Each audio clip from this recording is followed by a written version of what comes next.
And we're live. Welcome. Good morning. How are you?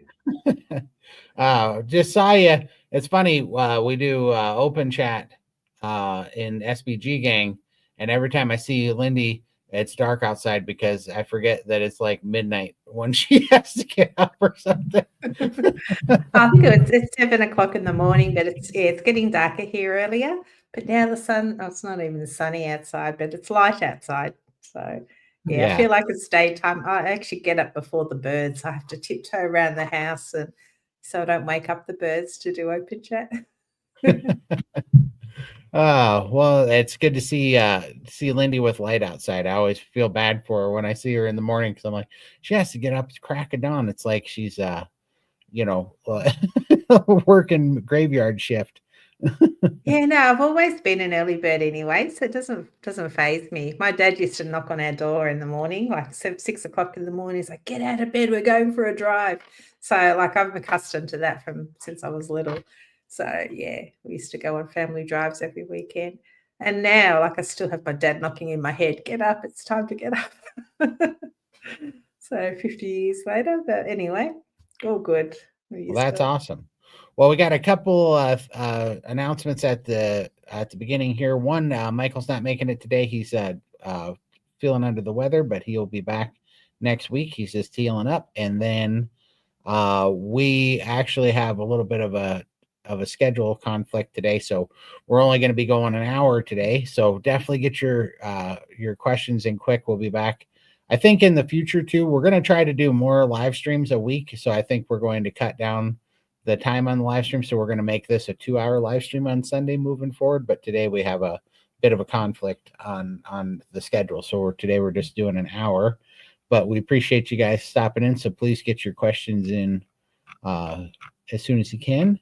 And yeah, so how was your week, Lindy? Yeah, it's been a busy week. I don't know. I've just been in front of the computer doing work. So I haven't really done anything exciting, nothing exciting to report, to be honest. Yeah, so yeah, it's just I need to try and find a work-life balance, and that's been a struggle pretty much all my life. I always throw myself into work because it's a distraction from everything, and it's my comfort place, my new addiction, if you like. So it's no longer the food. It's like throw myself into work and just get it out there, and I feel really good after doing it. But then I get up so early in the dark, and then it's by the time I'm finished, it's dark again, and so I'm ready to snuggle into my bed, and and there's a whole day gone, and I haven't had Lindy time yet. So I need to try and yeah, find a little bit of a work-life balance, I think. Do you feel like you have any ADHD? I was just wondering because me and Alyssa was talking that. Speaking of Alyssa, hey Alyssa, have, Hi. have a safe drive home. Good seeing you. Well, we're talking about I asked her because I know my doc. I had enough health problems going on when I was young that they told me that I likely had ADHD, but I was like, I have better things to worry about than worry about that because I had so much weight problems and health problems going on that I never worried about the ADHD stuff. But I've been told that half a dozen times in my life. And then Alyssa said she was going through the same thing. But one thing I notice is that when you have that, you tend to overcommit yourself all the time, like constantly, chronically overcommit. Mm. And I've never thought of it as ADHD. It's more so it's a comfort thing for me. If I've got too much time to think about what's going on in life, I tend to, I don't know, get upset or not happy with the way things are. So I just keep myself busy by working. And it gives me, I don't know, that dopamine effect. When I've got a to-do list and I start ticking things off. And every time I tick something off, I'm like, yay, I'd love that feeling because how in my long? life, nothing gets ticked. Yeah. Yeah. How long can you sit like in silence, like without going a little bit crazy? Oh, easily I could. Hang on, maybe not. I sit in silence, but my mind's busy. I've always Right. got to be doing something actively. And like even if I sit in front of the TV with my hubby, which every night we, you know, maths is the new thing. I love Married at First Sight. So we'll sit down to watch maths, and I cannot sit and concentrate on that. I have to be doing my colouring app, and I Again, take my number while I watch maths. So I'm always multitasking. I'm currently uploading videos at the moment on my other computer while I'm doing a live stream. Like, I have multiple things going on all the time.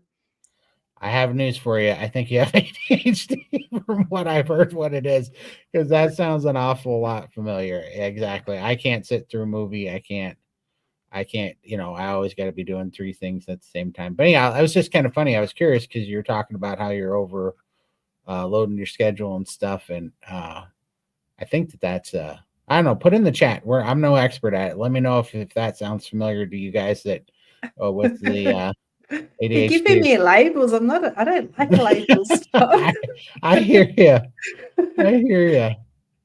I don't know. Being carnivore, everyone thinks I'm nuts. Now they're going to like a carnivore with ADHD. And what other labels are you going to give me? Exactly. Just good to see Papa Carnivore in the house. Say Jeffrey. Everybody's popping in. Good to see you guys. Pop in the chat where you're coming from. Oh, I suppose, man, I suck at doing where I'm lost when Michael's not here. He does all the linky stuff. But we should talk about the Montana meetup.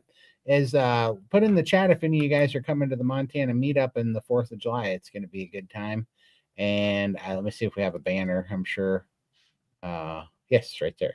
Bam. Oh, that's where you go for the Montana meetup if you guys want to see tickets, and it's that's going to be a good time. So let us know where you guys are hopping in from and if you're coming to the Montana meetup. And let's see here. That sounds like it's going to be so much fun. It's going to be a good time, and it's getting bigger and bigger. And so I might even have some more fun announcements to make about it here in the next couple of weeks, but I can't say it just yet, but it's getting bigger. And so it's going to be a really good time.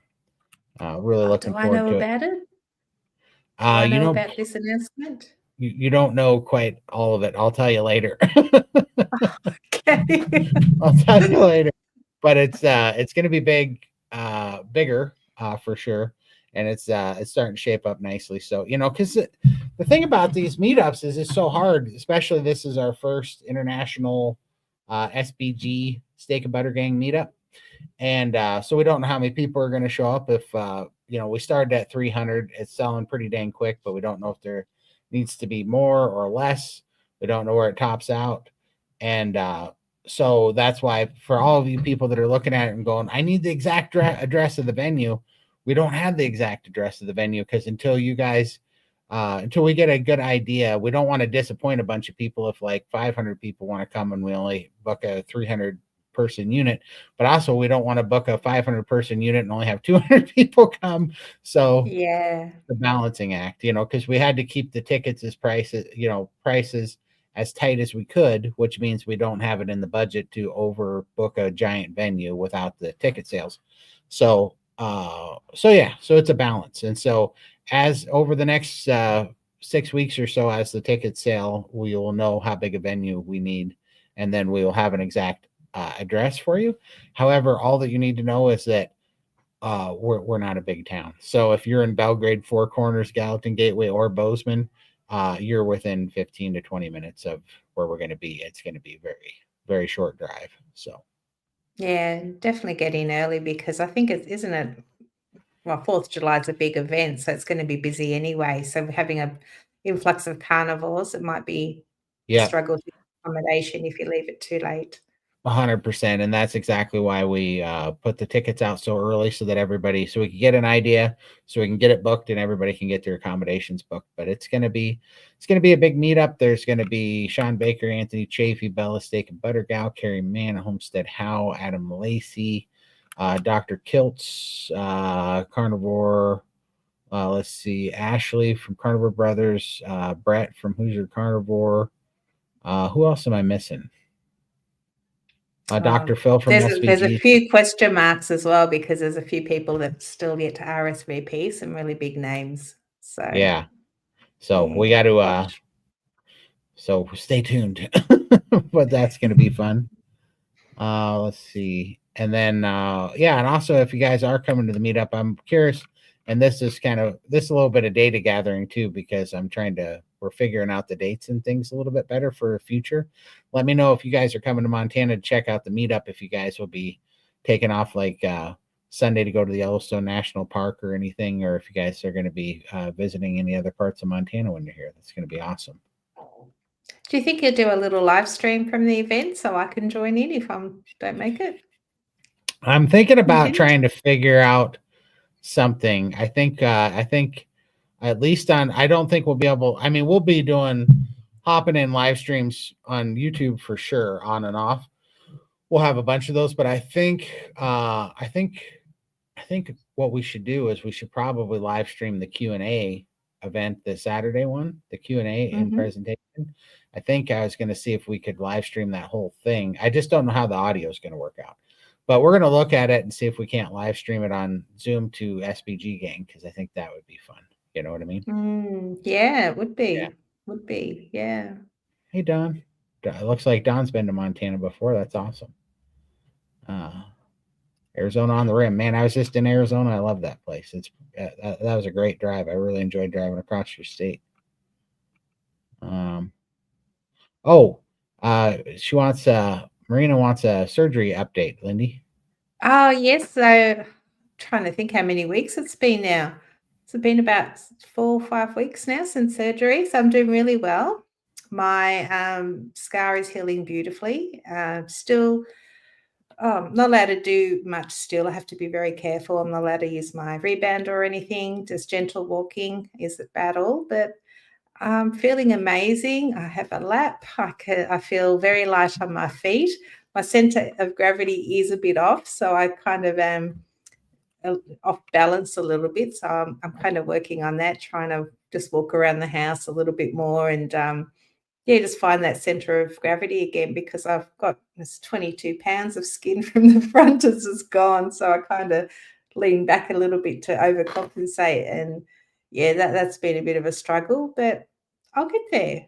I'll get there. I'm loving it. It's just been a game changer. I can wear pants again, sort of leggings and things, which is really great with winter coming up. So makes exercising a little bit easier as well when I'm allowed to start doing that. So yeah, it's been a game changer for sure. I'm definitely much happier and more comfortable in my body. So thank you to everybody who helped support that. And yeah, it's just,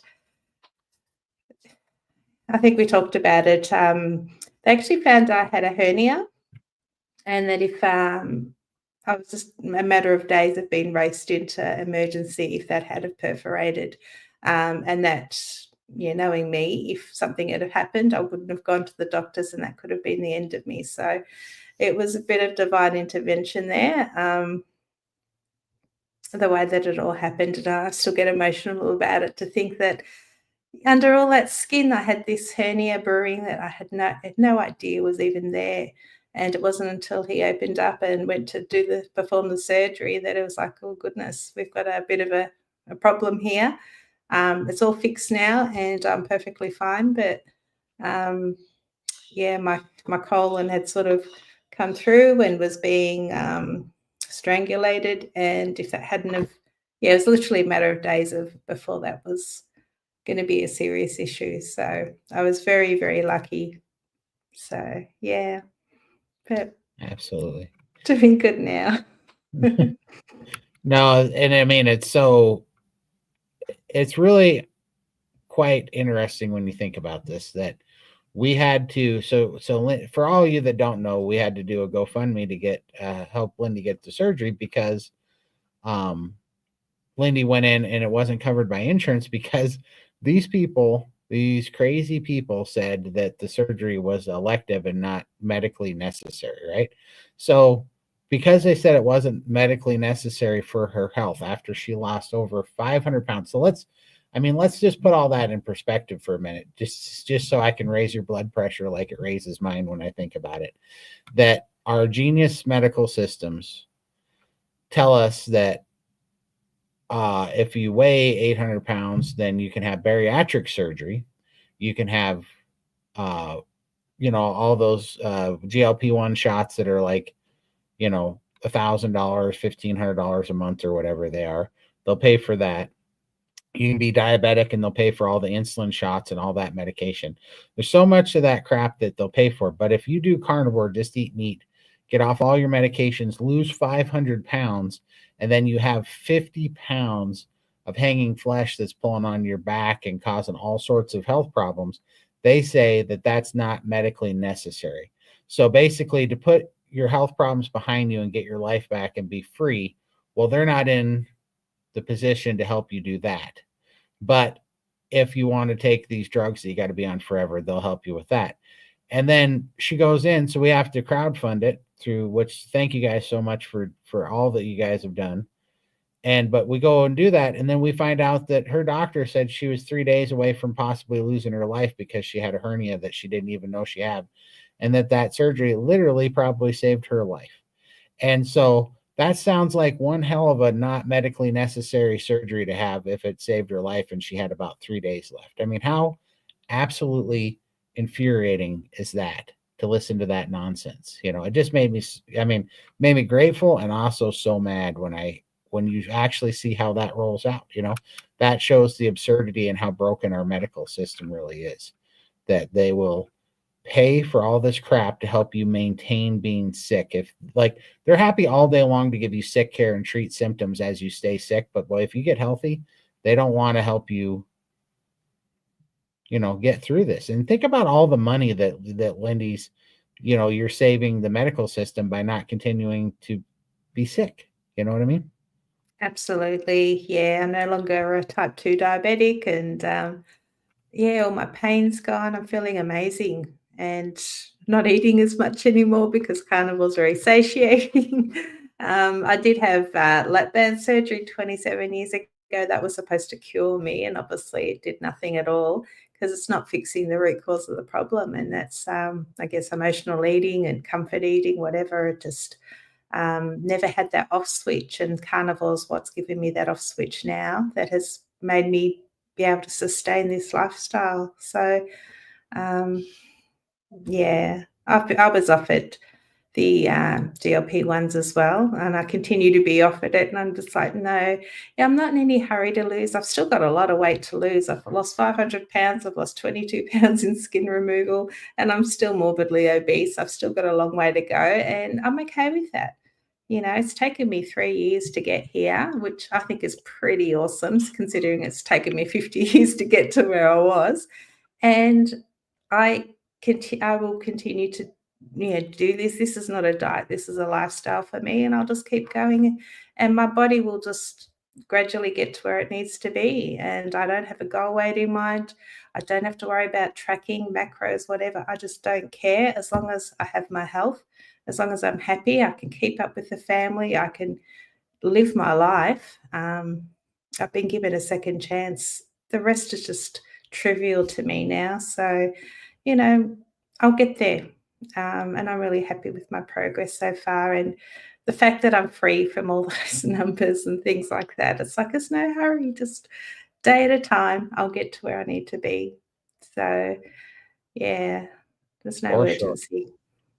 No, for sure. 100%. Well, I don't know. I just want to keep harping on that because we got to keep, these are embarrassing things about our medical system, right? When this is why, I know I get a little facetious and I get a little bit salty about things, but I think that we have to make fun of the really stupid things that are about our medical system. Like we should make fun of these things, and we should make people ashamed for the things that they should be ashamed of, not people, but the systems, right? That like, we got to wake people up and go, yeah, that's absolutely wrong. This should be, it's absolutely ridiculous that we just put up with this and that we're not backing it up. And the more that we dig into those things, the more that we just see, I can hear YouTube getting ready to click the button and demonetize us, put us in the jail. But the more that you do this, every time you just got to follow the money, and it's always going to go back to,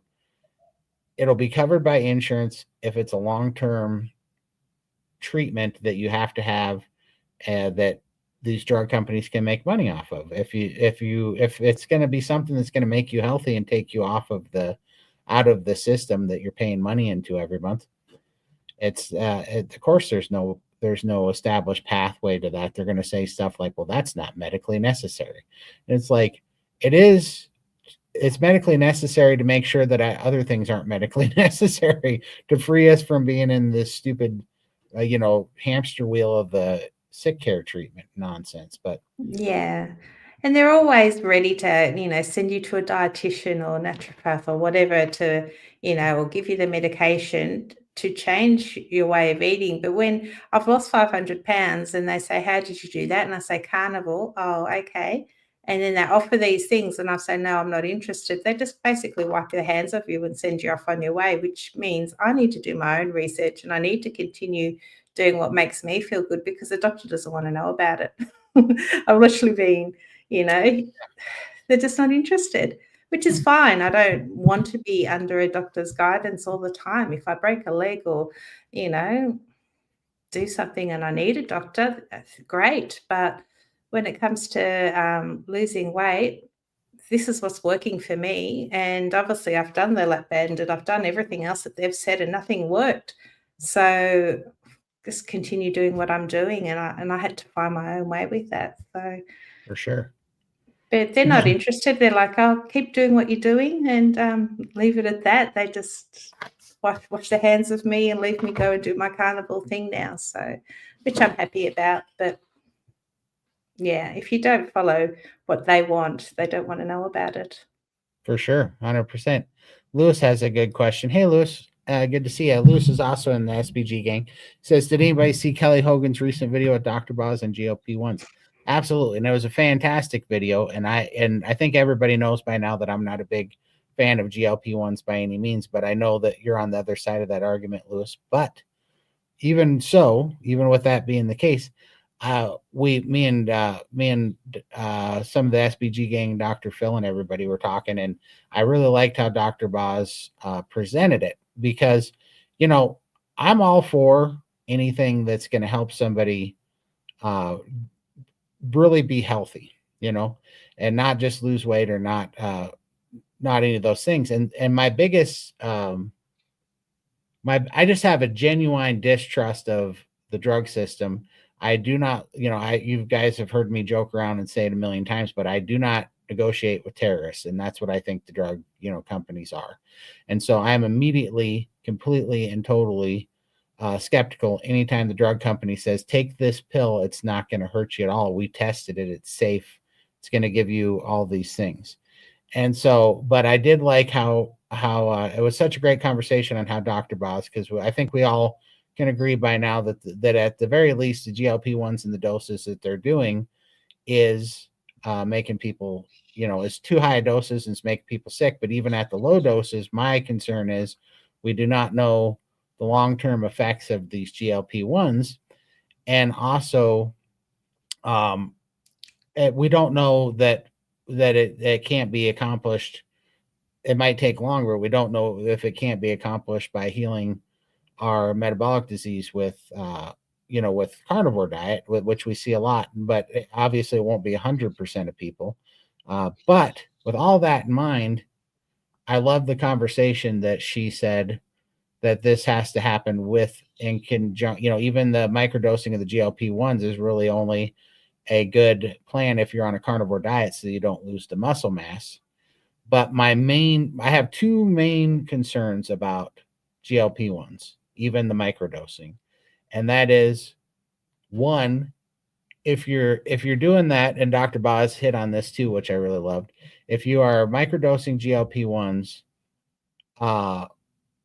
then are you really, like if you're doing it before you've cured the root cause, like I think of GLP-1s like I think of bariatric surgery. I think they should be a last resort, and you should have done everything else first, because bariatric surgeries, a lot of them, especially if you have the Roux-en-Y surgery or where they actually do the gastric bypass and stuff, a lot of that stuff is irreversible damage and you're not going to get it back, and so it has to be a last resort. And then I believe that the GLP-1s fall in that category because we do not know what the real long-term side effects, but what we do know is every time they've ever come out with a diet pill, it's always come down to, almost pretty much always being pulled off the market because they find out all the damage and side effects from it. So I believe that this is going to end up being the same way eventually.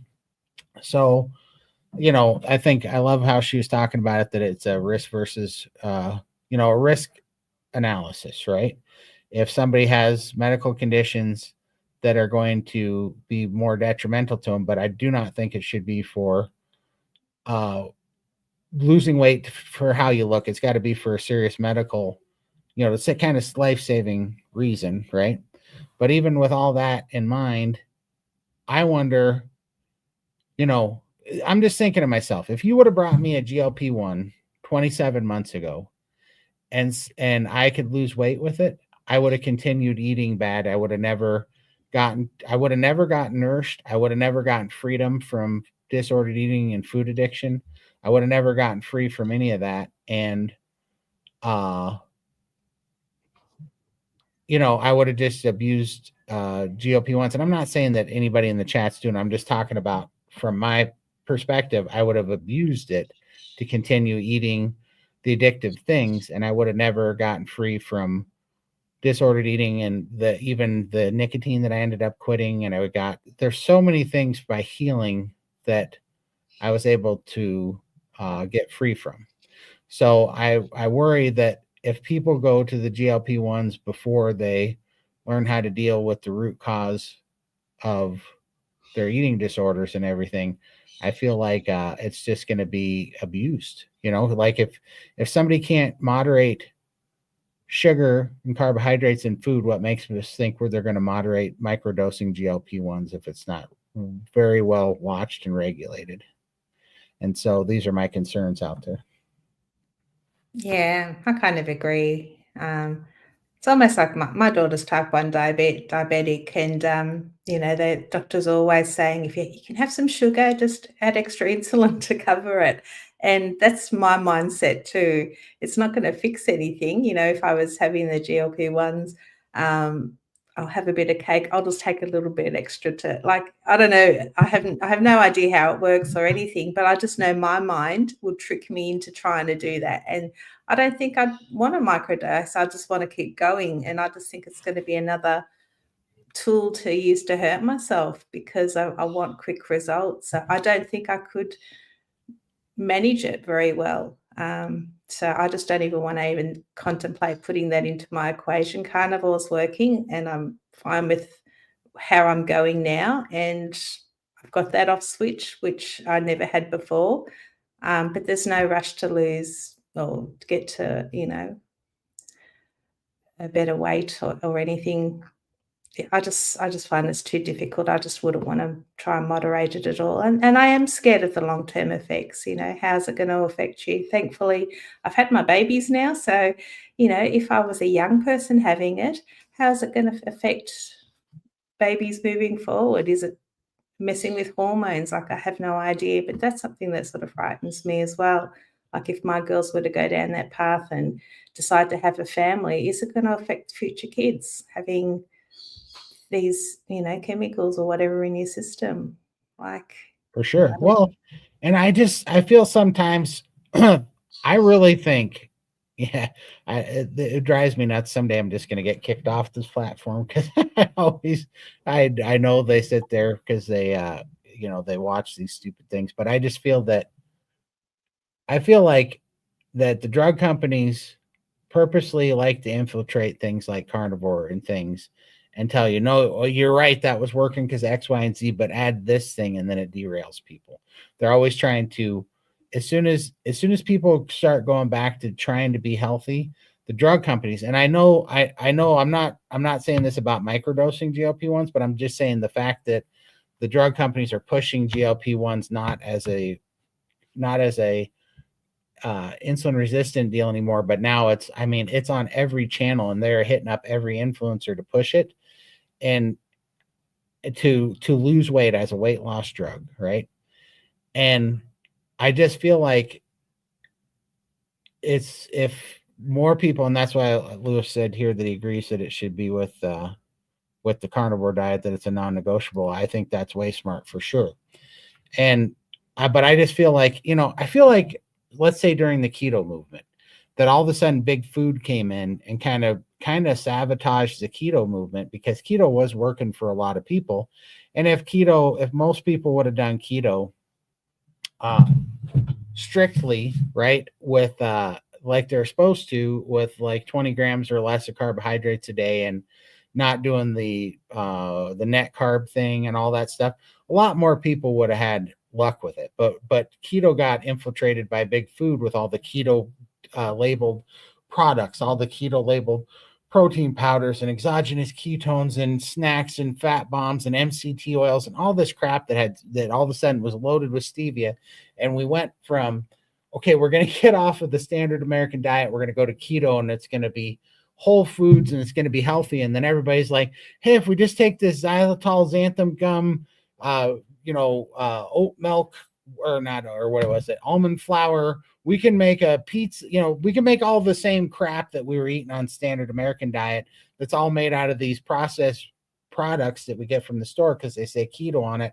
They supposedly packed it full of fiber and some artificial sweeteners. And it's like they kind of just diluted down and infiltrated the keto diet that was working for a lot of people, and they got in there. And I hate to see that done to carnivore too, where they say, well, you can really open up your carnivore diet and have all these things if you just take this GLP-1. And then, yeah, it's good with the carnivore. But if people aren't really healing that part of them that's broken, if they're not really getting nourished and getting their proper signaling back, which, man, it's going to be a hard road for people that haven't figured out how to get free from addiction and compulsive behavior, to then not only manage all the things that they haven't broken their addiction from, but also manage a miracle pill or shot that's going to alleviate them from the immediate consequences that they will see, or at least they'll think it does, and allow them to be able to eat, the junk food, and maybe not gain the weight, And unfortunately, we live in this really stupid time where people, all they care about is what the scale says a lot of times, and not like why the scale says it. Like, are you healthy? Are you feeling good? Are you, is the weight that you're losing body fat, or is it lean tissue? And so there's a lot of things that I just don't know. And so I don't know. And so it's such a hard thing. And as hard as the drug companies are pushing it, I just don't trust it at all. And I think that it might be one of the biggest widespread mistakes that has ever happened, because look, 74% of America is overweight or obese. And now there's a pill that's saying that you just, or a shot or whatever, that's saying you can just take this, where we know at the doses that they're currently prescribing it has detrimental side effects for a lot of people.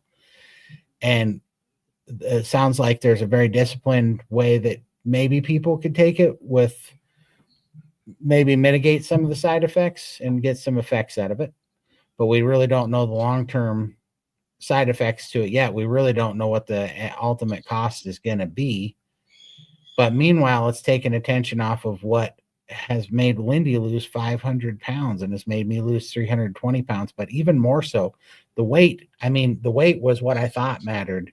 But now the fact that I'm off all medication and I have oxygen saturation of 96% when I didn't even have that when I was a teenager, that my lungs work better, that my body's healed, that I'm off medication, that I'm off oxygen, that my brain works so much better, my eyes have healed up, and I put on, over 40 pounds of muscle now in the last 27 months, and healed everything they said wasn't going to heal.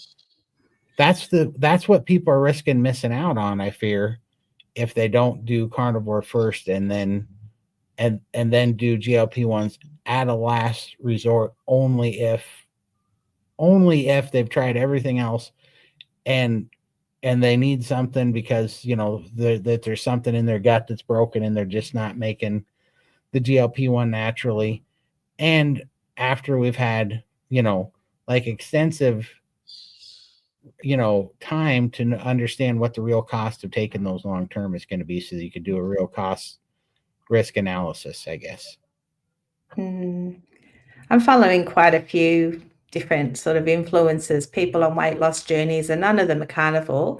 But a couple of them, they actually started YouTube set sort of similar time frame as us, and they're still in the 500-600 pounds.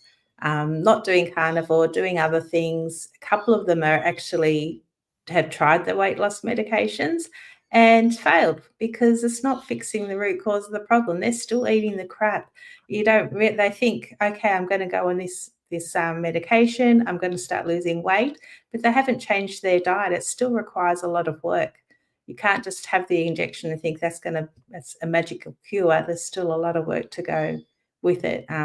Changing what you eat and movement more, whatever. Like, I don't know what it is, but it's just the fact that they've all failed and they're still 400, 500, 600 pounds, and we're losing on carnivore. It's like, it doesn't quite work for everyone as well. But yeah, and I totally get it too. And it's just like, it's got me very concerned too, because I had from now I'm lifting from carnivore, I'm healthy enough to lift, and I don't know if I did it to myself lifting or not, but I ended up with a little bit of a herniated disc in my back, and it was pinching my sciatic nerve. And hey, Scott, he's an Australian citizen. Sorry. Oh, nice. You've only been waiting 2 years for that, so go and apply for your passport now, honey. That's awesome. That's awesome. Scott is a man with a country yet again. That's awesome. Oh, thank God. Congratulations, Scott. But so I had a pinched sciatic nerve, and I went to the chiropractor, and so he's kind of getting my history or whatever. And I said, well, I've been going through a lot of changes. I was over 700 pounds, and so I think I'm standing up straighter. I'm lifting, my skeletal structure and composition is changing, and maybe that's causing some problems. And I said, I lost, in the last 27 months, I've lost 322 pounds. And he goes, that's fantastic. And then in the immediate next breath, he goes, do you want to try a GLP-1? And I'm just like, it just made me so mad. I'm like, I just told you I've lost 322 pounds in 27 months, that I'm on a really good spot, that I'm healing up, that I'm lifting, all these things. He heard all those things come in my mouth. And then he says, do you want, and he's not talking about microdosing either. He's talking about the full dose that everybody's having problems with. And my chiropractor is telling me that, so I don't know. That annoyed me. I'm not going to lie. I'm just like, it's just right now, I think it's being pushed out there like Skittles. And I definitely want to make sure that my voice is known to be on this side, because I think that there's going to be people that are going to have to answer for how much they blindly push these full doses, especially on people, because I think there's going to be a high price to pay for the people that take these long term at a high dose. I can't tell you what's going to happen to the people at the microdose. That I think that it could be beneficial for people that can do carnivore and do the microdose and do it right, but I don't know that we have the information that we need to be able to do the cost risk analysis on that properly yet. When doesn't it bother you a little bit that people are like, carnivore's dangerous, red meat's dangerous, saturated fat's dangerous, have this drug? Same people that tell us all that go, take this drug that we don't know what the long-term side effects are, but even on the short-term side effects on full doses, it's been really not good, right, for a lot of people. But we're going to push it out there like Tic Tacs, and they're doing it because it's a money-making son of a gun.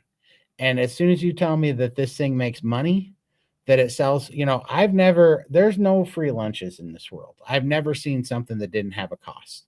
And so the idea that there's a magic pill out there, to me, I don't believe in them. I do not believe in magic pills. I don't believe in fairy tales. I do not believe that these things can happen. I think the piper's going to end up having to be paid at some point. I'm not saying that there's no reason to ever take them, because I'm not I don't have that. That's way above my pay grade. But I am just telling you, I am extremely skeptical when the drug companies are making so much money off of something and they're telling people that this is the answer to all your problems and not to worry, there's not going to be a price to pay. I've never seen that work out a single time. And I want to make sure in this crazy world that we're in right now where that stuff is being pressured so hard, I want to make sure that I'm on the record on this side of the argument because I think there's going to be, Jordan Peterson says that when you live, when you do things that are dishonest or you're living in deception or a lie, and I'm not saying anybody in here is doing it. I'm saying that if these drug companies are lying to us and trying to sell us something that doesn't exist and we take it, he said, he's always saying that, the fabric of reality snaps back and you don't want to get caught in the middle. And I think there's a lot of people that are going to get caught in the middle of that snapback when it comes, and that piper is going to come to get paid, and it's going to be an ugly price. We're already seeing it. There's young people that are having, so much bone loss that they're never going to get back, and people that are having, breast cancer, and people that are losing their eyesight. And there's just been so much going on with it, but it's being pushed so quickly and so widespread. It's crazy. And I'm just way skeptical. I've just never seen this pan out. I'll believe it when I see it, I guess is what I'm saying. I've never seen this pan out, and my money is on the side that this is going to be just like fen and all the other drugs, but only way worse because it's being pushed way more widespread, and people are just flocking to it. And so, I don't know. For me, I'm parking my flag in the carnivore camp of trying to heal naturally with the food that we were given, but it also raises a giant red flag for me when the same people that are pushing I think that are irresponsibly widespread, like blanket pushing these GLP-1s are also the same ones that are trying to convince me that red meat's going to kill me. There's just a serious problem with this whole conversation. There's red flags all over it. I don't trust it. And I'm definitely going to be keeping my eye on it for sure. But all right, I'm done ranting. Sorry. I had to get that off my mind. All right. Let's see. Let me go to the comments. Falling behind on comments, and we're already going through here. All right. Want to read that while I go check some more comments? Yeah, hi, rock and roll. Todd, a while back you said you cut up liver and eat them from frozen like a pill. I think that's what you said. My question is, do you cook the liver or keep it raw? No, I keep it raw. You just cut it in little chunks, like little, even third to quarter ounce little pieces, just little swallow ones. You only need like an ounce or two of that liver a week. So if you just want to take a quarter ounce, every day or something, you'll get enough throughout the week. Or if you want to swallow an ounce of it at a time, yeah, it's just you don't actually need all that much of it. So for sure. But here's what's crazy is and I'm not, I know that they're a good company, but those ancestral liver pills are like $60 a bottle, and you can buy enough liver to go in those ancestral liver pills for like $4. So if you can buy a lot of liver for 60. You can buy your supply of liver for like, I don't know, $100. So yeah, those bottles are kind of crazy expensive. So I would definitely do that. I'm not going to lie, the look of liver kind of freaks me out. And I have bought the ancestral supplements and I hate the flavor of that as well. But what I do is I actually take it out of the capsules and sprinkle it on my meat. And it's only like a couple of tablets and that doesn't taste too bad. It's almost like a seasoning. Just for, Right. those that have that mental issue with looking at liver or even just to touch it. I don't know why I eat meat, but the liver just looks weird. All the organs look weird to me. So I can't do it. Yeah, I've gotten a little bit better with it, but it's not the look or the feel of it. It's the metal taste, iron taste in liver. Mm. I just it's a no bueno. I can't do it. Ugh. You know, when Those, you rocky oysters or whatever you're talking about, that's kind of freaking me out, just the thought of that. the Rocky Mountain oysters taste good. They taste way better than liver, and they're even a better texture than liver. You know, the real problem is I'm an electrician, and I've been shocked about 1 billion times. And when you get shocked, it tastes like you're sucking on nickels. Like when you get nailed really hard with electricity, you have this metallic taste in your mouth, and that's it. I've never liked that taste. I don't know, maybe it's got a little trauma attached from getting shocked so many times. But so when you get nailed and you taste like you've been sucking on nickels for the rest of the day, and that's what liver tastes like to me, and I cannot stand that taste. Maybe it brings back bad memories. Turn the breaker off, for God's sakes. uh Hi, Metis Medicine. Hi, guys. Long time no speak. Just wanted to give updates. I'm down 45 pounds, zero that's awesome. inflammation, and still cancer free without their nasty meds. I still struggle getting my nutrition because of surgery. Is there another one? Or congratulations. But doing well, and wanted to say thank you. You are special to me forever. I'm that's so awesome. glad. Great job. Very good job. Yay. So glad you're doing so much better. All right, that's awesome. And I love that you're healing up from the cancer too. Oh, and she also asked if my eyesight is still healing. I believe so, because now I can't see again, and it's because these prescriptions not up to date again. So I got to go get new glasses. I'll let you know here probably in the next month or two. I'm going to go upgrade my glasses. I'm giving it some time because I'd say it's definitely healed up because now I can't see well again. And the last time this happened was because my eyes healed up and then my prescription changed, and so my glasses weren't matching my prescription, and or my prescription wasn't matching my eyes, I should say. So I think that's happening again, but I'll give you an update as soon as I do it. Also, I should be getting some new blood tests for testosterone here in like a week or two. So I'm going to have a little update on that as well. Nice. I actually think I need a new prescription. I used to have to read anything on the TV, but now I have to take my glasses off to read the TV. So that's a good sign. For sure. For sure. Hi, the dog lover. Do you add fat to your meat if it's lean? And if so, how much? That's the $1 million question or the $100 million question.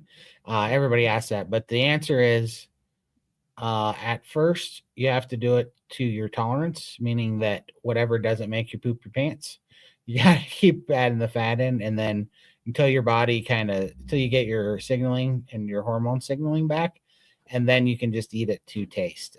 But generally you're trying to do like a 1-to-1 to a 2-to-1 fat to protein ratio as you're going. It depends on how much you need, but so yeah, I mean, just the best thing to do is to try to eat it to taste how much your body's craving. And at first, if your body's not craving any of it, then you just kind of have to force down as much as you can get, and not have disaster pants, in my opinion. So Yeah, I just go how I feel as well. If I feel like adding a bit of butter or a bit of ghee or something, I will.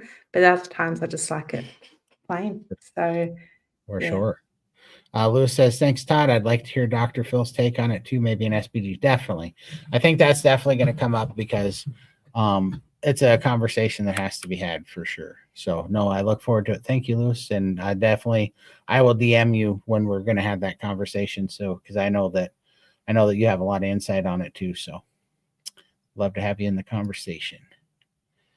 Dr. Boz, okay with people will need to be on GLP-1s forever. Does she think forever is healthy, or is she saying low amount for a time and getting off them? And I think Alyssa answered it best. She said no, Dr. Boz should be used for a short term. So I remember hearing that. I guess that's my concern. What happens when you do go off it? Like, what happens? Right. You're just going to have to keep going back on it because you're not happy with your results. Like, I Yeah. don't understand that. So I don't see how it can be used short term. Well, and here's a question I'd like you guys to answer for me, if you don't mind, in the chat. Is so Lindy has kind of coined the phrase the food freedom, right? Right, the off switch, or the off switch, and she's talking about food freedom, I should say. And I not only experienced that with food, but that stretched outside of just my food disordered whatever eating or addictions or whatever you want to call it. It spread outside of that to nicotine. It spread outside of that to, well, and I got over my artificial sweetener stuff and everything, and even gambling addictions, right? And it freed me from all that because I realized that was a hormonal thing that was causing a lot of anxiety, stress, compulsive behavior. And I healed from that by getting nourished, not by restrictive eating, but by actually nourishing my body through carnivore food. So my question is, who here in the chat has received freedom from addictions and compulsive behavior or disordered eating from carnivore?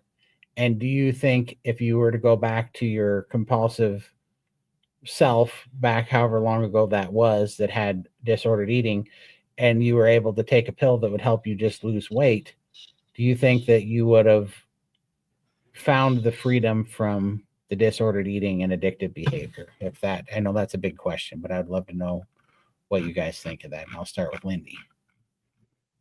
I know I'm still broken because I can easily spiral back if I just introduced a few foods that are non-carnivore. That even when normally when things are really good and I'm happy at home, I don't have the temptation to crave or anything. But as soon as everything falls in a heap and I'm very stressed out, those compulsions are still there. They still come back and haunt me. And I have to be very strong all the time. So how is a medication going to do that? And if it's tweaking hormones to give me an off switch, I don't like the fact that it's something chemically is happening to tweak my hormones. I'd rather try and have it do it naturally. Like, it just scares me to think that I'm putting something in my body that's going to affect the way my body is supposed to respond naturally. So, Sure. yeah. For sure. And I think, I don't know, the other thing I'm interested in is I don't think that the GLP-1s from the Gila monster venom is like bioidentical or whatever you call it for humans. So that's the other thing, is it's not exactly the same. It's not exactly the same peptide that is naturally created in the stomach. So we also don't know. I mean, it's similar and it gets similar results, but I don't think it's exactly the same. That's why that have to get it from the Gila monster venom, and they can't make it in a lab to be identical, like a bioidentical hormones. So with that in mind, how do we know what the long-term effects of putting a little bit of a wonky peptide in our system that taken at higher doses, is the Gila monster venom? That's the other thing I don't understand either, what that's really going to do long term. That seems like a heck of a risk as well, So sorry, that's my ADHD brain going off on the different topics. Pookaroo says, I like hearing you talk about it, Todd. Thank you. We hear a million lies consistently. It's nice to hear. Thank you so much. I appreciate it. Well, and that's what I love about the carnivore community, is that nobody's got anything to sell anybody. We are just all trying to get healthy and get through this, because our food environment has been weaponized against us to turn us into little sick care products for big food and big pharma. And we have to fight back. And it's not, that's the biggest thing, is we have to fight this war of this battle, of this attack that's been crafted against us. And all of a sudden, here they come again with their magic pill dogma, and it's the very people that built the system that's causing the decay of our food environment and our health environment, are the same ones now that's pretending like they're offering an olive branch here that's going to heal us. And I realize that that might be a radical stance, but that's how I look at it. And I'm like, I just right now, as far as I'm concerned, it's our enemy that's trying to tell us to take this pill because it's going to be better. And I'm like, I don't believe you. I've seen what you did to my dad. I've seen what you did to my brother. I've seen what you did to my mother. I've seen what you did to me. I've seen what you did to Lindy and to Michael and to all my friends in the carnivore community. I don't trust you. I think you're full of shit. That's just how I feel about it. I don't trust them. I don't think, maybe there's a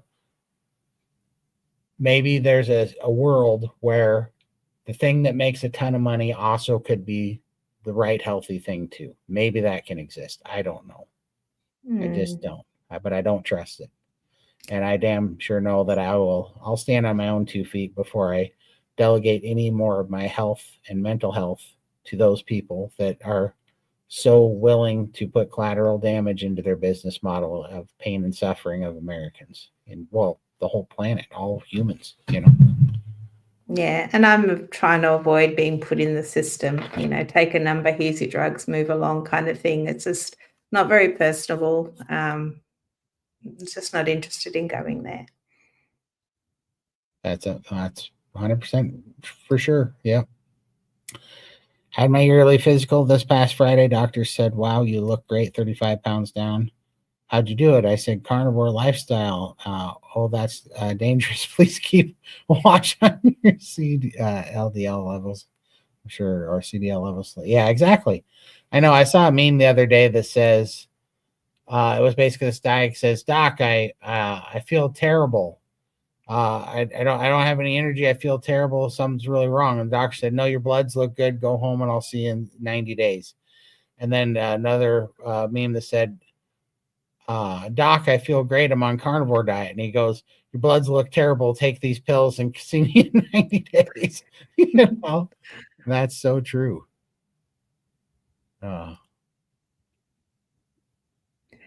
Microdosing probably won't be covered by insurance. Probably won't, because it's, especially if it's effective, it almost, effective in getting healthy rather than just effective at needing it to lose weight forever. That'll be hard to get. But yeah, we'll have to see. It'll be interesting.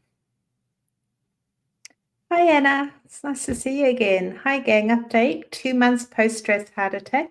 10 days ago, emergency gallbladder removal. Oh, no. I stopped to remove lap band 2. Carney healed me enough that I could have both surgeries. I am band free. Wow. I'd have to pick your brain on that one.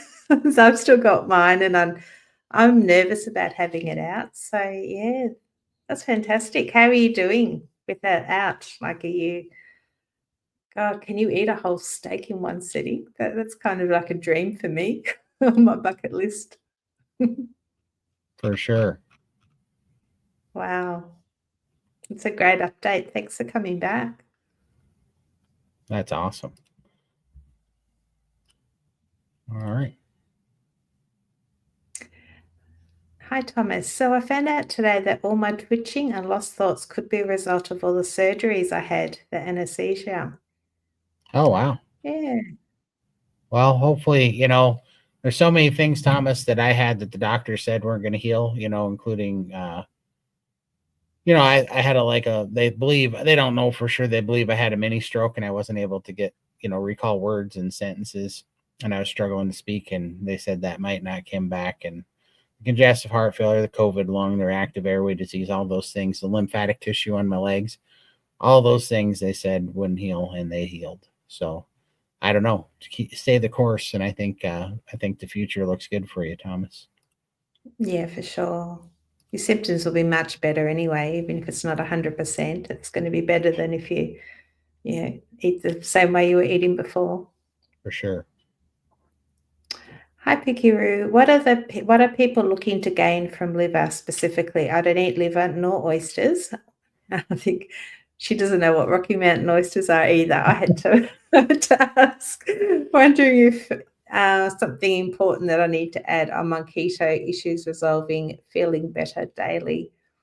I forget what I'm going to be honest with you. I forget. Like I was only taking the liver when I was early on carnivore because I got into the, if you're back when I was doing carnivore, there was a conversation about nose to tail. You needed all the different types of meat and the different tissues and the different organs and all this stuff. And I back then it was the wild. What I've come to find out is you probably don't. You probably don't need most of it. You just need protein, amino acids, fat, and that's going to take care of 99% of it. And then only in specific instances you might find that you have a blood test where you're a little bit low on something that you're whatever not getting at the time. But for the most part, I forget what it is in liver now that helps you. And I do think that liver is one of those things that is still a benefit, but you only need a little bit of it. And I forget what it even is. As far as the Rocky Mountain oysters go, those aren't actually oysters. Those are it's a joke in Montana because we're in the Rocky Mountains and the oysters are bull testicles and we eat them here. And we call them Rocky Mountain oysters as a joke, but they are going to be on the menu for Montana when you guys come because everybody's got to have a Rocky Mountain oyster. And let me tell you, they're delicious. They're really good. It's the best part of Brandon. So There's a reason I'm not going to Montana this year. She's a chicken. I'd rather eat chicken for sure. For sure. Are you back to being an electrician? Well, I'll never not be an electrician, Doug. I haven't worked in the field in when was 2015, so about 10 years. I haven't worked in the field, but I've never stopped. Like even when I was at my heaviest and my sickest, I always had my job because I got moved into the office and I do designs and bidding and I bid projects and do the designs and stuff. And I still do that to this day for sure. I never quit. Even when I was sick, even when I was in the ICU for 11 days, I brought my laptop and I was doing work from the hospital when I was in the ICU for 11 days in 2021. So no, I never did quit. But I am 3 times more efficient now than I was for sure. Now that I have full brain power back and I can breathe and move and not feel like I'm dying. So yeah, for sure. But yeah, someday maybe I'll be back out in the field. But this is where I'm at right now. So, but yeah, I definitely am way more active now because I do lift a lot more, and I don't shy away from the work anymore that I used to have to shy away from because I couldn't move. So, for sure. Hi, Bob. I'm new to keto carnivore, but learned that if I spiked in popularity about 5 to 10 years ago, any idea what caused this? Oh, that it spiked in popularity. Oh, what caused the keto carnivore? It works.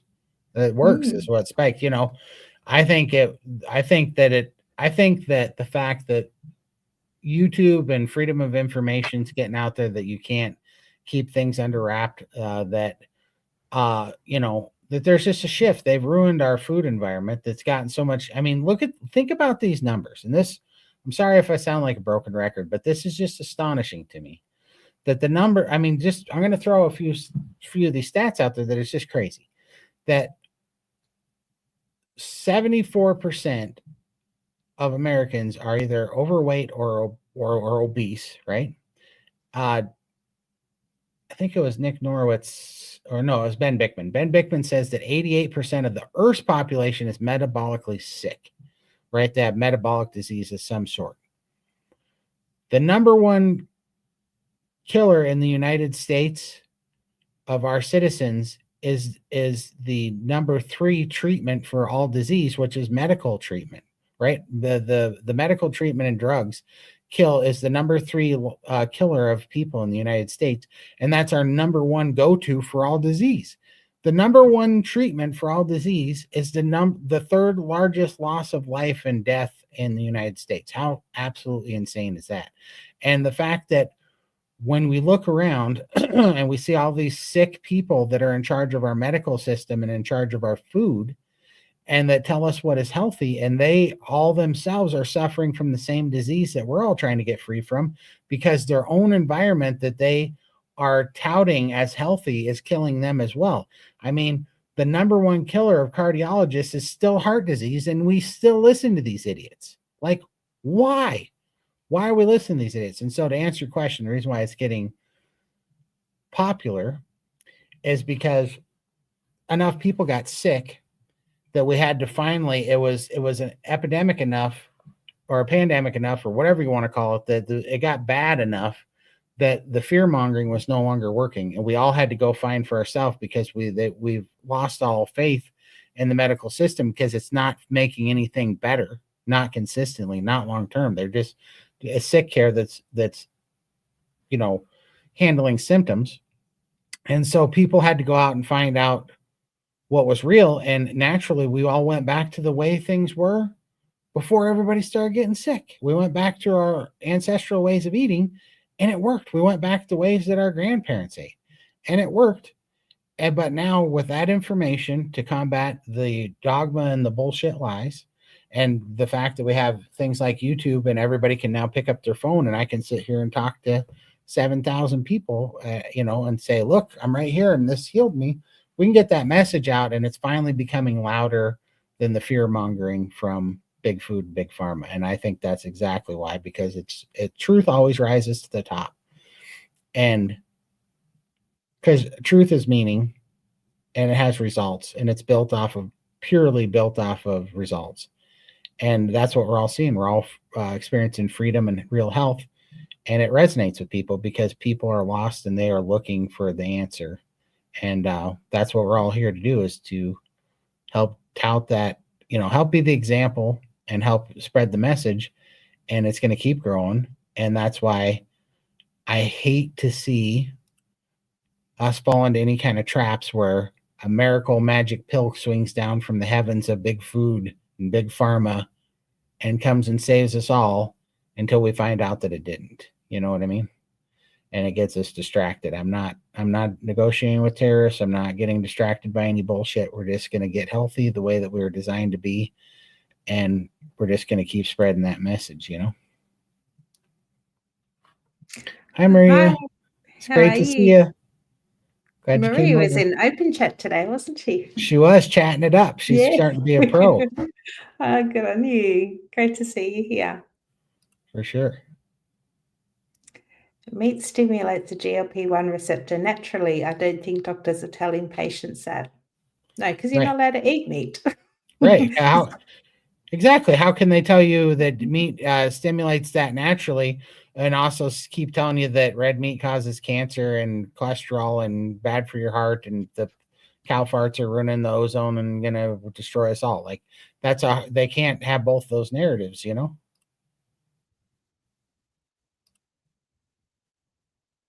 I'm not quite at food freedom yet after 135 days, but getting close. This flow is so nourishing. I'm not stopping. Yeah, it takes a while. And as I said before, when stress levels are high or you're not well rested, you can sort of lose a bit of that off switch. So it's a full package. Carnivore really helps, but you've got to maintain everything, keep everything on track. So keep your stress levels down, make sure you rest, do your grounding, do the sunlight thing. It's all about the package, the whole lifestyle package, and you'll get there. But I think we're more aware of when things are off. When your cravings start to come in, you have to sort of sit back and think, okay, what's caused these cravings? We could stop and think about it now before we fall into the spiral trap. Absolutely. Let's see here. Hi, Patty. Good evening. Back on track today. I can't do this. I won a month for SBG gang. Just have to redeem it. Is it doable on iPad? Yes, it is. I think I've got it on my iPad somewhere. Yeah, there we go. Loading. There's iPad challenge there. So the internet's very slow. So there you go. You can do it on an iPad. So I think it's best to sign up on your desktop. Once you're signed in, then you can use the app. For sure. Yeah, and I highly recommend it. It'll help you. It's helped me so much. And there's a lot of people in the chat here from SBG that can attest to it. So Thomas says, Todd, your profession sounds shocking. It is when you work with your brothers and they like to light you up on purpose just to hear you scream. So it definitely can be. I think we got a troll. Let me. Where? Let me see it. I love trolls. Oh, there he is. There's Hey, Phil. trouble. Hi. I just thought Good to I'd see. throw that in there. Sorry, you're not a troll. We love you. For sure. I was ready to go. Phil's actually been helping me with my troll response time. He's helping me be a more remember in anger management with Jack Nicholson, what was that word they'd say, Wusaba or whatever? Phil's helping me with my mannerisms to be I don't know, he's working on my adulting so that I'm nicer to trolls.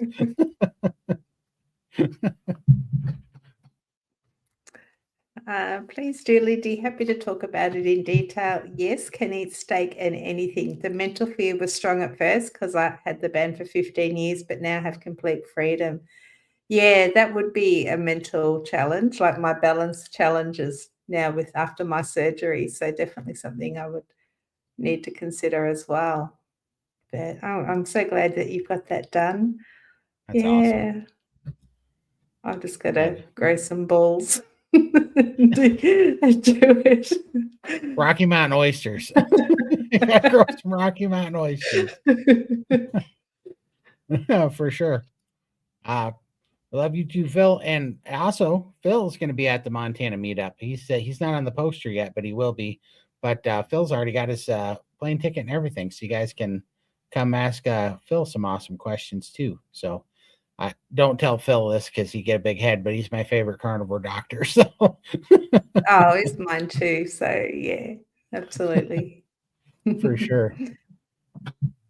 How to bounce back from a very high fat calorie day for weight loss. Just get back on Whoa. board. Wait a minute. Back on board. Let's back that up though. None of that sounds how to bounce back from a very high fat calorie day for weight loss. Well, calories, I don't join SBG, please. We need to help you. Calories don't matter. Fat's a good thing. And it does not equal, those things don't equal weight loss. There's so much more to it. You got to be healthy and you got to be nourished and you got to get away from the hyperpalatable poisonous carbs and you got to get some good protein, amino acids, and nourishment in you. Fix your metabolism, and then the weight will come off on its own, and calories will not be an issue anymore. So definitely come join us in SBG and try it for a month and see a different perspective, please.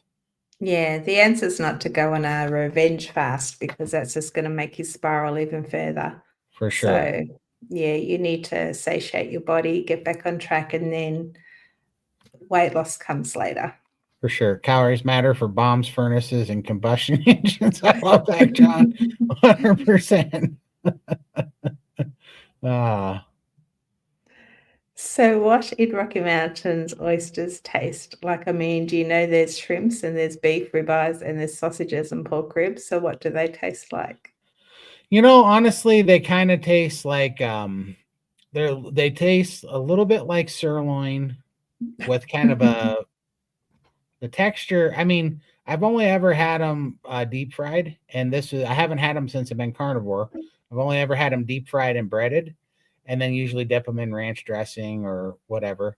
But the texture is kind of like it's more of a dense, leaner texture with a little bit of it's got kind of a sirloiny, gamey kind of taste to it, but it also has kind of that gristly, like clam chowder type kind of gristle to it. It's like a ligament white tissue gristle. They're not bad at all, but I want to see if we can make a carnivore friendly version of them. So, and then tonight's a short night, so we're gonna go here pretty soon. But so I don't eat chicken. Chicken makes me feel sick. I've never really found farm fresh chicken, so that probably wouldn't have that problem with me. But the grocery store chicken makes you sick, or makes me sick, so I don't eat it. And I was craving some chicken strips dipped in buffalo sauce. I don't know, about a year ago. So I took pork loin or pork tenderloin, and I put it in the food processor, chopped it up, made fake chicken strips out of it, but then I breaded it with pork panko and Parmesan cheese crust. You mix Parmesan cheese and pork panko together, then you do an egg wash, and so you process up the pork to a paste, you spread it out flat, and then you freeze it in, you spread it out flat and thin like chicken strips, then you freeze it, you cut it into little strips, and while it's still frozen, then you bread it, or you dredge it in an egg wash, and then you bread it with pork panko and Parmesan cheese, and then I deep fried it in tallow. And I want to try to take and use that same system to do Rocky Mountain oysters and see how those taste, because I think they'll be awesome. Phil was saying it just tastes like chicken. So Yeah, right. They, they taste like beef, but I'm bummed. Yeah, but they do. They taste like the sirloin-y part of beef. You know how sirloin's got a little bit more of the gamey flavor to it? That's what it tastes like to me. You missed a comment after that one. Where did I miss? Go ahead. ... It should be the next line. Oh, that's there we go. 100%. 100%. Yep. That is a fact. I'm gonna go, Phil, for real quick. I'm gonna get to that. It tastes like chicken. No, it doesn't taste like chicken at all. Definitely doesn't taste like chicken. Yeah, so come check out SBG so that we can have this a big conversation. But no, maintenance, overeating on maintenance. Like, look, our ancestors didn't have a maintenance. They didn't have TDEE calculators. They didn't know what a macro was. They didn't have apps, and they were healthy and fit and optimal, right? Just our maintenance is balanced by our own body's signaling and our own body's hormones. And if we eat a diet that stops screwing that up, and we get nourished and our hormones, are regulated again, then our maintenance is to taste. And when we eat to taste, our body regulates itself, and it'll let go of the fat, and our metabolism will run really high. The idea of this whole maintenance thing is just the dumbest thing, because if you're starving yourself and you're in a deficit, then your metabolism slows down, and then your maintenance is now lower. So, and then you lower your calories again because you want to be in maintenance or at a loss. And then you just keep doing that until you hurt your metabolism and you feel depressed and tired, and you have, the big flash word, chronic fatigue stuff. Everybody's got chronic fatigue. I think everybody's got metabolic disease and a low functioning metabolism, and they just feel like crap. And I'm saying that from a person that was that way for 39 years and then did the SBG priming, healed my metabolism. I was like, oh, this is what it's like to feel great and alive and have energy and go want to build stuff all the time. So no, you got to free your mind. If this calorie restrictive deficit nonsense worked, then 74% of the Earth's population would not be fat and sick, right? Like, it's not working. That thinking needs to die. So I feel like I was maybe a little dogmatic of me, but Michael's feeling a little under the weather. He had to take some fluid pills, and now he's peeing like a rabid, ape or Russian racehorse. Yeah, about every 5 seconds. And so he didn't want to be on camera, so he'd have to shut his camera off every few minutes. So he's taking a break tonight. Yeah, but he's doing well otherwise. I think he's finished his 9-day fast. He's feeling really good after that as well. So yeah, he's doing good. For sure. I feel pretty out of energy later in the day on Carnivore for 1.5 years. Still drink like 4 to 8 ounces of 4 8-ounce coffees a day, and spice sometimes, and eat lots of pork. I eat lots of fat. What is worst offender? Man, honestly, for energy, I'm going to say coffee.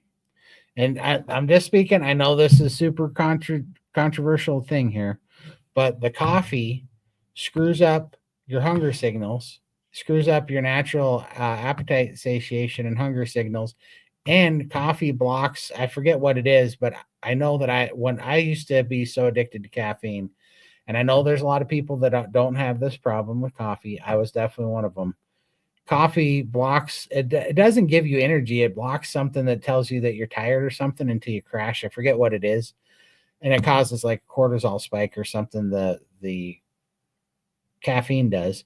But I have more steady energy all through the day when I'm off coffee. When I have coffee, I have hyper energy, but then I have crashes. So if you're crashing at the end of the day, I would highly suspect the coffee. And that's my unprofessional opinion, but I think that's what it is. Come see us in SBG if you're not already in there, and try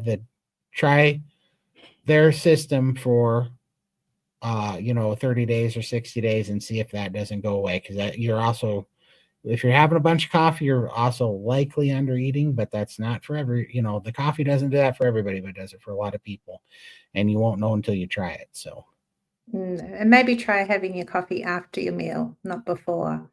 That might help as well. Get the nourishment in first. for sure, I 100% agree that it does. And Tim wants to know, how are the Rocky Mountain oysters taste cooked from frozen? I will never know, Tim. Now, some of the rough and tumbler cowboys actually castrate the bulls with their teeth, and I'm not kidding.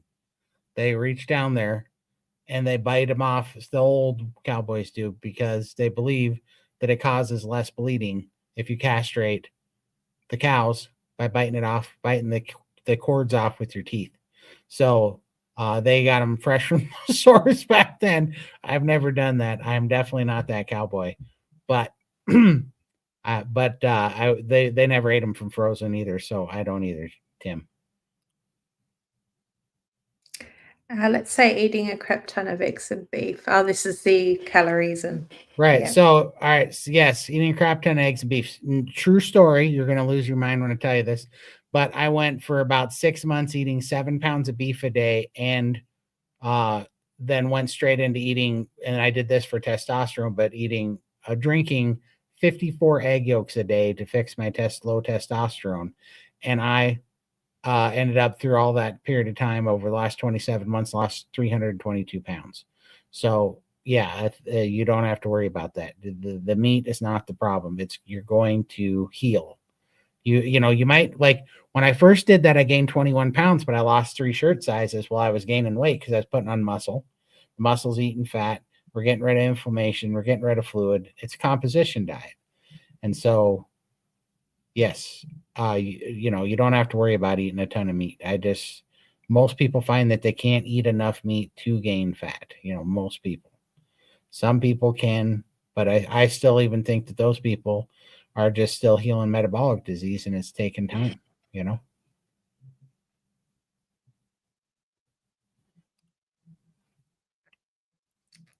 That's an unknown. Rocky Mountain oysters are always fried fresh from the bull, not frozen. Okay. Exactly. Michael is on a pee break. Okay.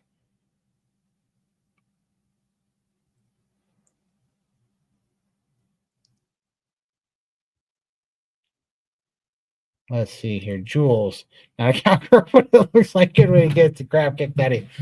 I think if you don't have them in the chute, when they bring them in steers when they're doing that usually, and they bring them in, they knock the horns off, but they put them in a squeeze chute that squeezes the crap out of them, and then they have their butt sticking out the back, and that's when they brand them, cut their horns off, and then I think that's when they gild them. They might wait a little bit longer, but I think that's when they gild them right then and there. We're at a few of those, and anyhow, they do it all at once, and they're in a squeeze chute that squeezes the crap out of them, so they can't go anywhere. So they can't get kicked. And I mean, my uncle is one of those people. He said that if you because they have several ways of doing it. You can just cut them off. You can put rubber bands on them that make them swell up, and over time they fall off. And so they have this big tool that spreads these little tiny rubber bands like this big. You put it over the nuts, you let it snap, and then it cuts blood circulation off till they fall off. Or, but my uncle said, it's a long time tradition that if you reach down and you chew off the cords with your teeth, that they won't bleed. And I'm like, well, I'm gonna have to take your word on that because I will never know. But anyhow, it's kind of funny. Yeah. Let's see. And one more here. Question for Lindy, since she's from Oz like myself. Do you know of any decent decaf coffees here? My mother started Carnivore and needs her coffee for now. What do you think of decaf coffee? Like, I think if I was just gonna, I would just water it down rather than buy something that's like they process decaf, don't they? Yeah, I wouldn't drink decaf coffee. I mean, honestly, I only drink coffee for the caffeine because I'm looking for, looking for the buzz, and that's what always kept me drinking it. And so, yeah, I wouldn't drink decaf coffee because I don't enjoy the taste of it that much. It's all right, but I only enjoy the taste of it, I think, because I know I'm about to get caffeine. I think if you took the caffeine part away, I wouldn't want it anyway. So I don't know. I've never done it. I'd encourage your mum to have her meal first and then follow up as coffee as dessert. I think that's the best way to go through it. And I find most people that do that tend to just not want to have their coffee, or they seem to wean themselves off it naturally. So just concentrate on getting that nourishment in first, coffee as dessert. And I think that's the best way to go. For sure. And we'll end on this one. Thomas wants to know if I've ever had to milk a bull. Thomas, we save that for the tourists. When you come on out, I'll show you my favorite bull you can go milk. And you'll go viral for sure. All right. All right. All right. I think we're there. I think we're going to call this one because we have an appointment. Yeah, for sure. Everybody's still hopping in. It was great to see you guys. We will see you. Let's see. Well, in SPG, we'll Friday. see you tomorrow. Otherwise, we'll be back. Well, aren't we doing one on Wednesday too? No, we're trying to reschedule that one to Friday. So okay. All right. So we will see you guys Friday and in the SPG and on Sunday. So we'll be back. And we appreciate y'all. Love y'all. We will see you next time.